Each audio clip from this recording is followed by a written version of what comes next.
Ça me rappelle des souvenirs, parce que j'aime ça, la pêche. Ouais. Haché Mathurin sera certainement parmi les premiers visiteurs de la Gaspésienne numéro 20 une fois qu'elle sera restaurée, lui qui a été propriétaire de plusieurs de ses jumelles. Ah, j'en ai eu plusieurs. Lesquelles, La souvenez-vous? 38, la 6, la 7, la 3, la 24. Fait que vous l'aimiez, là, ce modèle-là. Ouais, ouais. L'authentique bateau de pêche à la morue sera remis en état pour ensuite être installé en permanence sur le terrain du musée de la Gaspésie. On est en train de monter une équipe de bénévoles qui va nous aider à restaurer dès printemps 2016 la Gaspésienne.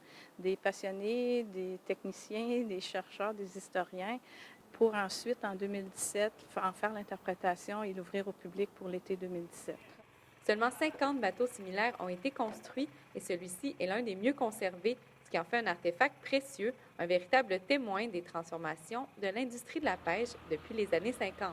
Le bateau en est un peu le symbole. Fait que c'est l'époque où les coopératives de pêche vont prendre de l'expansion, vont vraiment s'affirmer. Dans le fond, on voit apparaître les usines de transformation aussi en Gaspésie. Les méthodes, dans le fond, de pêche changent. La façon aussi de vendre le poisson change. Les vieux pêcheurs se souviennent bien de la réalité très différente de leurs premières années en mer. J'avais pas de radar, j'avais pas de radio, de CB, j'avais rien, tout.